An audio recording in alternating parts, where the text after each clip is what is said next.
Hi everybody, I'm Bree the Plant Lady checking in with a weekly garden tour, and it's a really special time. I think this might almost be the peak of this incredible spring show, and I have had a super busy week and weekend. It's almost like back to pre-pandemic socializing, and I've been so excited to do that, but I'm also like completely exhausted from seeing so many people lately. So I thought this would be kind of a nice day to walk around and show all of you the magic that has erupted from all the seeds that I sowed last fall, and encourage you guys to keep this in your minds for next season. This all gets done in late November or early December, and it grows all winter, and then now here we are in the middle of May, kind of explodes into bloom. So without further hesitation, let's take a stroll because it's really, really pretty right now. So this side property border has really come together. I have really enjoyed coming out each day and taking different pictures and seeing all the different insects. The fragrance is light and floral and wonderful, and it's these carrot flowers that are providing that scent. I love them so much. I know they look like Queen Anne's lace, and they're very closely related, but these are carrots. Carrots that I sowed in November of 2019. I harvested a bunch of the roots for eating last spring, and this is what I left for seed, not anticipating that the plants would grow this large. I mean, I have enough seed that'll be produced from these to like fill the entire state of North Carolina. But I'm really enchanted by it. I think this border has turned out really well. Even though it's not what I planned, it's not what I envisioned at all. I'm gonna just enjoy it for what it is and recognize that though I'm the tosser of seeds, I'm not always the one that's actually in control of it. And I think that's a really important life lesson to have. So like every small engine that exists in my neighborhood is currently being used, so it's really loud. I'm sorry. I've ordered a new microphone set and it's supposed to come today, but I was impatient and wanted to give you guys a garden tour before that actually came. So you see the pool bed, again using one of my really effective techniques, and don't knock it till you try it, you guys. I got some snarky comments about my cattle fence edging, but I'm telling you, it works.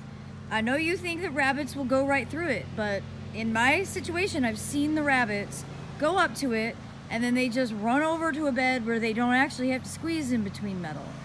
And another thing that works really effectively are these bed edges of garlic. You can see how tall they are right now. So, animals don't like the flavor of the garlic leaves. Voles don't like the smell of the bulbs in the ground. I'm telling you this because it's well seasoned. I've been doing this for over a decade. It works. So these other beds have really burst into bloom. It's funny when I go through pictures, of how I thought this bed was so boring for such a long time, and now I'm like, oh, it's such a great place to get a picture, like when you're standing back in there. Same thing here, the larkspur on this edge. I really resent the fact that this phlox is such a thug and it's taken over so much space, because I just don't think it's worthy of that. I don't know. I'm not that ambitious, so I'm probably not going to dig it out, but over here, lots of poppies. These I think are actually all self-sown. They do tend to self-sow along the edges, which again is great because these poppies, the animals don't eat them. They have a really bitter leaf. So you want to kind of combat some of those critters eating your spring garden. Poppies and larkspur are another option in addition to garlic and onions. Also arugula. which is what's blooming right here. Animals don't like the flavor of arugula leaves. So you can intermingle those, and they act as kind of an insurance policy against those animals that would otherwise come in the bed and eat all of the other plants. And speaking of arugula, I have to show you this giant patch because it's sort of crazy, but it's awesome. And it really does look pretty magical with that white flower and then the poppies and the asparagus. Oh my God, these stupid vehicles that make so much noise. I don't understand why anybody thinks that's cool. Happily, the bees are finally out pollinating, moving pollen, I should say, from one flower to another, which is why when I sell these poppy seeds, I can't guarantee the flower color because they're open pollinated, and it doesn't matter if you collect seeds from a purple one, that next generation isn't necessarily just going to be purple. And you know, I love all the differential colors. Like, I love this raspberry shade with kind of that purple edge. That's one of my favorite colors. But you really just never know because there's so many different shades that the poppies can be. And that's the joy of growing from seed. You get all of this genetic diversity that I think it would be boring if it was just one shade. I like that it's more of a rainbow. I've had a lot of photo shoots this week, and I have more coming up in the next few days. Everybody's super intrigued with the strawberry ground cover with the blueberries as the hedge around it. Of course, the strawberries are just such an effective plant, and they're so pretty. I mean, look at that. Is there anything prettier than some ripe strawberries and some creeping Jenny? I have to harvest these today. I'm not willing to waste these, but it was for photo ops. Again, that arugula edge here has been really effective at preventing the deer from eating like the violas. And then here's an entire border of poppies that haven't even started to bloom yet. So as we round this corner, more strawberries to harvest. I'm harvesting strawberries every day now. It's really great. I'm super stoked to show you that the cauliflower that I planted back in March is starting to head. And of course, that's this whole border here. You see the onion planted in front of it, which they were all planted at the same time. The onion is the reason that the deer and rabbits haven't come in and decimated this cauliflower patch. And I have one big broccoli that I need to harvest now. That's gonna be delicious. Look at that. And I still haven't set up my hydroponic system, so I'll be posting a video of that soon enough. One of the questions that everybody's had is about these onions. What on earth? So these were onions that I had bought from the grocery store that started growing on my counter. So I planted them with the intention of harvesting their seed. So they're in that stage of beginning to flower. They haven't quite opened yet. So it's probably 3 or 4 weeks away from when I'll be able to actually harvest the seed from these store-bought yellow onions.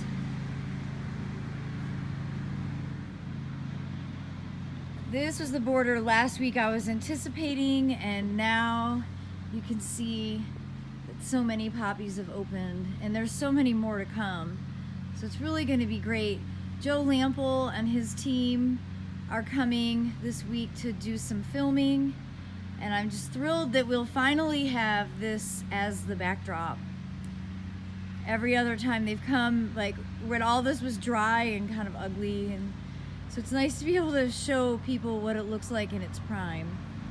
Of course, this little corner, which was encouraged by YouTube comments, is one of my favorite areas. I love the combination of the Echinacea and the Nigella together. And this is something next year I plan on doing this front and center in that border in my front yard.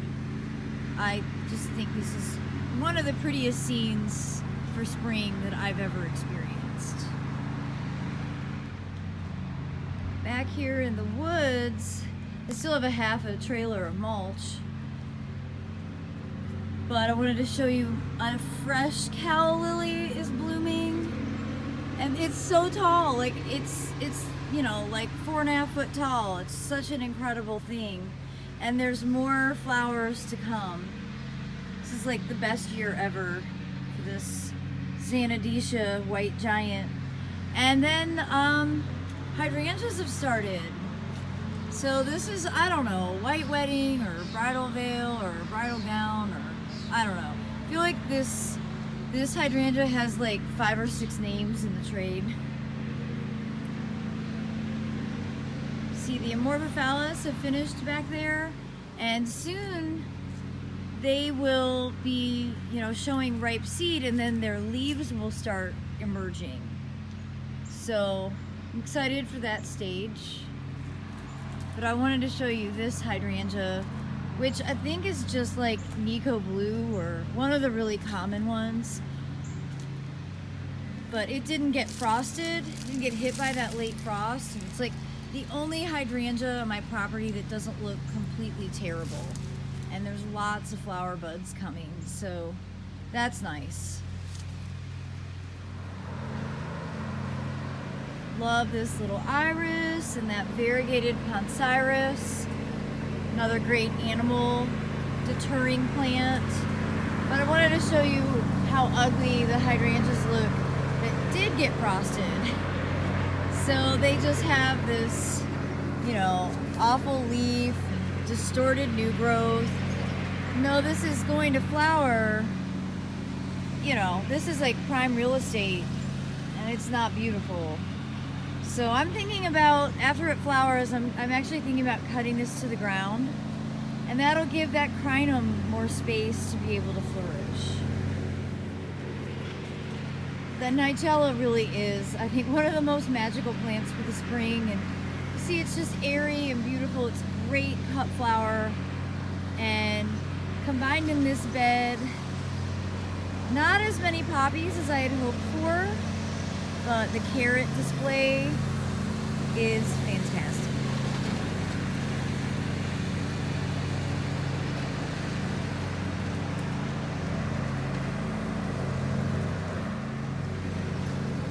So these are the tomatoes, the plants I have left. These are all going to a friend's community garden for a plant sale. Really excited to donate those. That's all the soil cube I have left from the sale. I've relocated all of my potato bags here so they're easier to water, and you can see the ones I planted the first are starting to senesce, meaning they're kind of losing their color. They're going to die from the tips down. So I'll be harvesting some potatoes really soon, and I cannot wait to show you that process. I mean, that's probably just like a few weeks out. Now this border is the one where, so we've had 2 parties this weekend. People like to sit here and get their picture taken with that backdrop, and I don't blame them because it is stunning. It really is just something otherworldly. You can see why people are obsessed with poppies.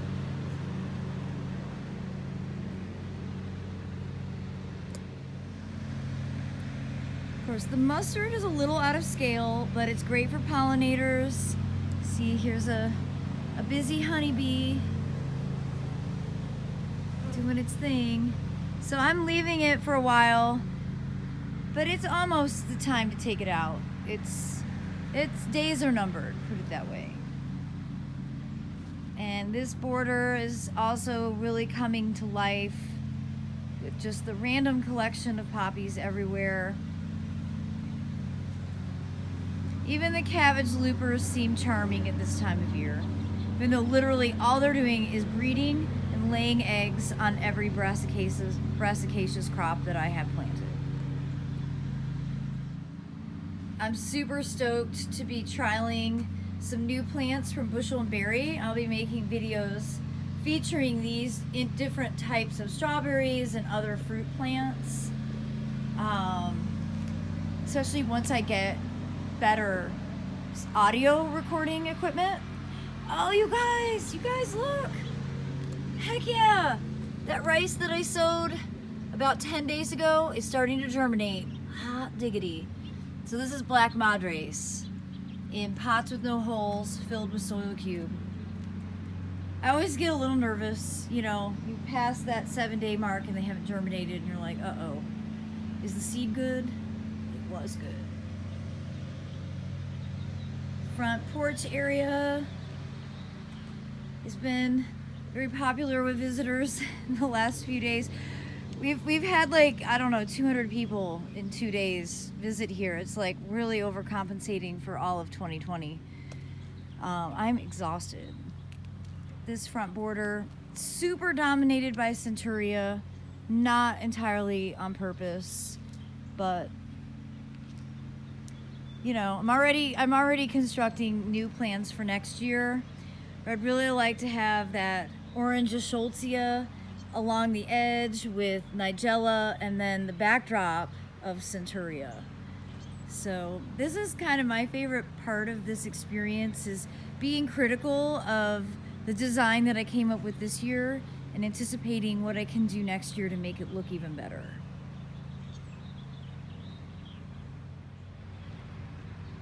And the border where I sowed poppies without any soil prep, they're there, but they're not blooming. I think that's more the case because it's so shady here. You know, this is under a live oak, and the poppies really do prefer full sun. See, there's a poppy there, but it's on the edge of the bed, whereas these ones in the middle just aren't getting enough light. But this stand of self-sowing Nigella always looks good. I don't think I've ever met a Nigella that I didn't like. And the barley wave is doing well. It's when the sun is shining, it's starting to glimmer, and you know, that was the goal. Of course, now is when you see the stupid vetch. Ugh, damn vetch. I clearly didn't get it all. You totally notice it because the seed pods are black, and that means they're ripe. They're about to burst open. It's quite a bit of it. Doggone it. I swear I'll never get that plant under control. This, you know, I think in part is just too shady. So I'm planning this week, when Joe Lample's here, we're doing a class on propagating. And I'm gonna stick all the cuttings, all this sort of wild juvenile growth, I'm gonna stick all those, hopefully get this propagated. And my plan is to actually cut this Prunus mume down, not remove it, I'm just gonna let it reflush. But that will give me more of a full sun profile for this border, so I'll be able to grow sun-loving plants in here through the summertime. It's been a hard decision, but it's a decision that I'm feeling more and more comfortable with.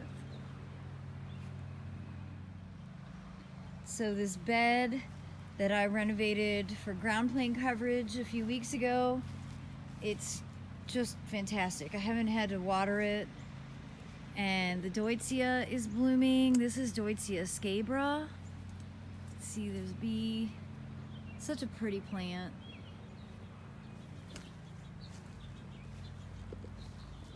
The seeds are doing well. That's buckwheat and crimson clover combo, along with the perennial sedum camshaticum, which is what's blooming right there.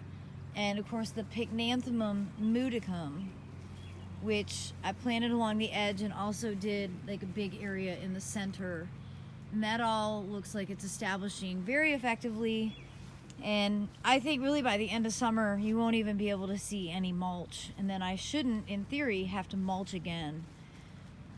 That's certainly my goal. I want the whole bed to be filled up with ground plane coverage, things that are flowering, that benefit pollinators, that can tolerate the dry conditions that this bed experiences. And, you know, certainly the phlox. The phlox in this situation is perfect. It's that bed out back that I wish I didn't have the phlox so well established in. I would rather have it filling up this entire bed. I have to admit, I'm amazed that anything is even flowering under this massive live oak, which was planted 8 years ago as a 50-gallon. This one has just gotten really enormous and has created a significant amount of shade. And I'm amazed that poppies and larkspur are actually still self-sowing and flowering in here. We'll walk through here.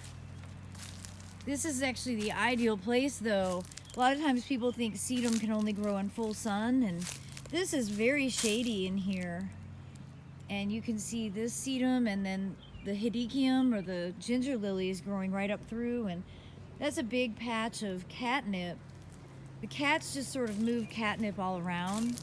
And then these are straight species Echinacea that have done really well here, again, in quite a bit of shade. I mean, these get some afternoon sun, but it's, you know, this is a pretty shady border.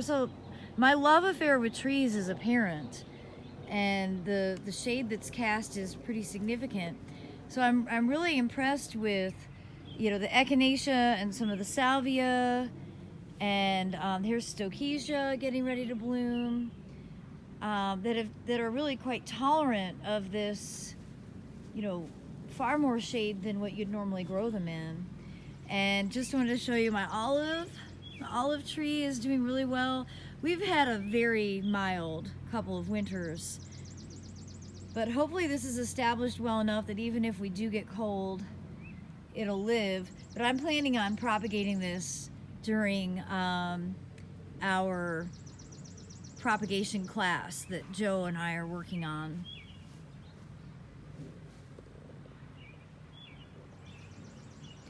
Of course, more kind of shade-loving ground plane coverage focus on this north side of the house. I want this to be low maintenance. I don't want to have to weed, and ultimately I don't want to have to add mulch. So, you know, there's still some areas right along the edge where I want the perennials to fill in.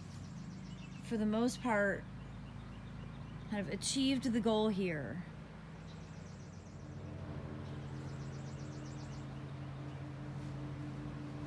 Such a quiet, calm little spot in the yard where you don't hear as many small engines. So we're gonna get these lilacs propagated this week. I'm a little past the prime season for this.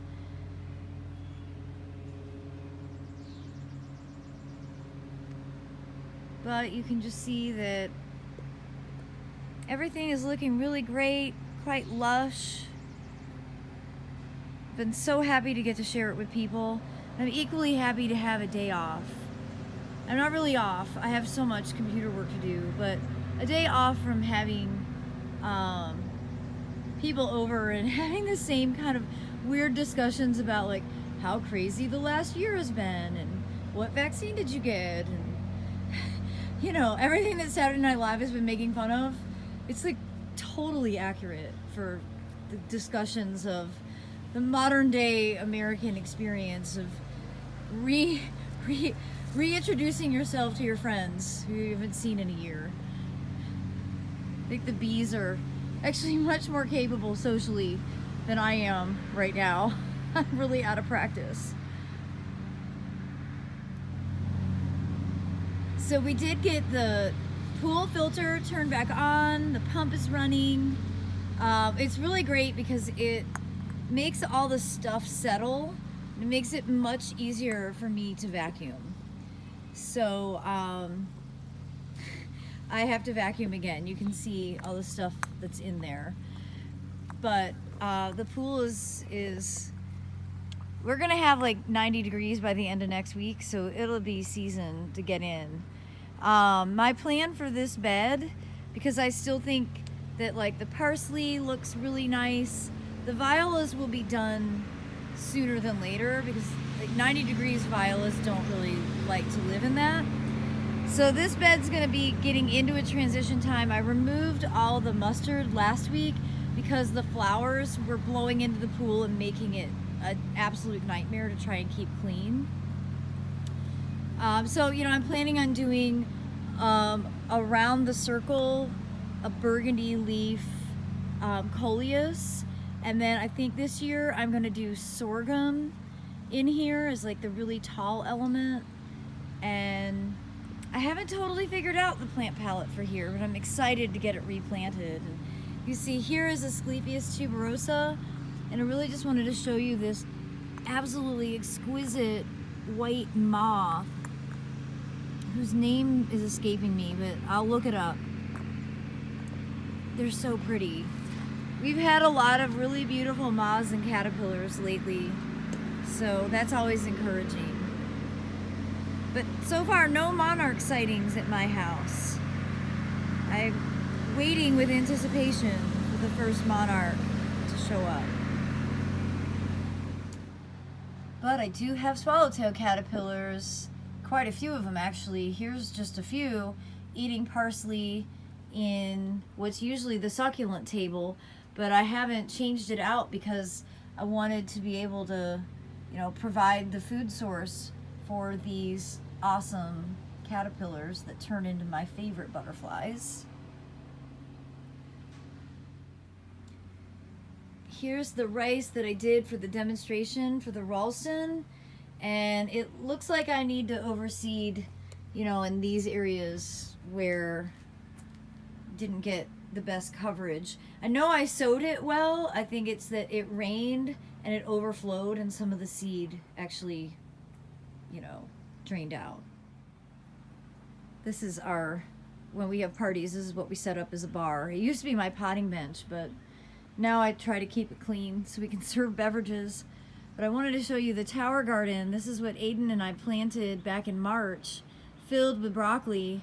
And I'm just waiting for the broccoli heads to start forming so we can harvest this, and I'm ready to get this planted with tomatoes.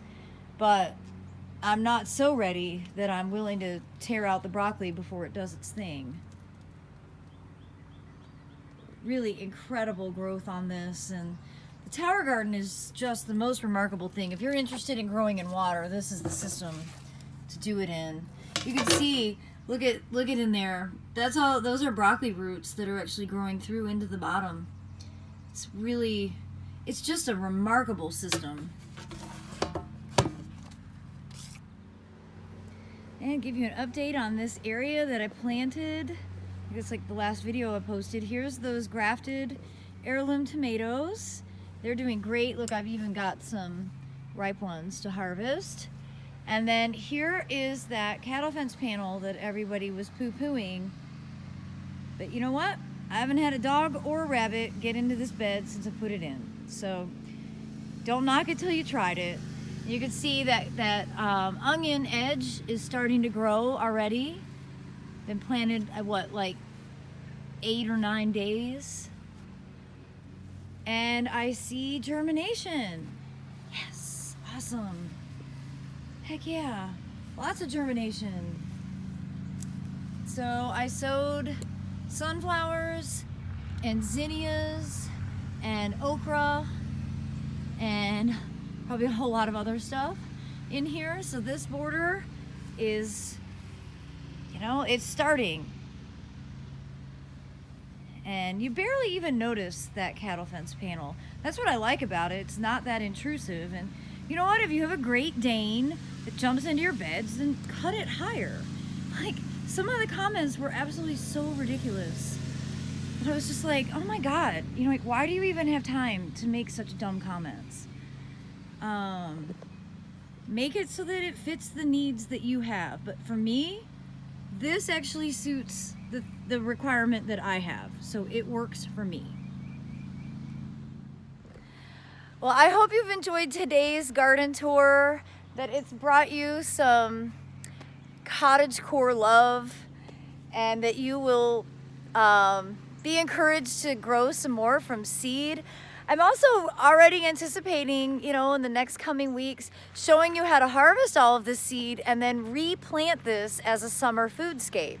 So, you know, that will be what I start to do really through the month of June. This time of year, I'm enjoying the garden. Like, I'm not having to come out here and work and do massive projects because I want to enjoy this space. I want to enjoy the fruits of my labor. And that's the one thing that I think maybe in gardening we don't talk enough about, is that it shouldn't be that you are, you know, stuck doing work all the time, because that's not how I do it. I feel like this has been a relatively small amount of effort for the amount of joy and pleasure that it brings me. This was very inexpensive because it was all done from seed. And other than just keeping up with making sure that things like chickweed didn't take over the space, I didn't have to do much work at all to make this incredible display happen. And so that's what I really want to encourage all of you to recognize, that gardening actually can be very pleasurable, and you just have to, you know, learn strategies to make it so that you maximize your space with the least amount of effort. And that's my goal as a garden communicator on this platform, to teach you how to do that so that you can have more days of sitting back in your Adirondack chair, just watching this beauty in front of you instead of sweating and working hard. So I do look forward to sharing more updates from the garden, especially this summer, to show you how I go about transitioning all of this for the warm season, growing, you know, plants that are beautiful, that are edible, and that are easily sustained in the climate that I live in here in Central North Carolina, Zone 7.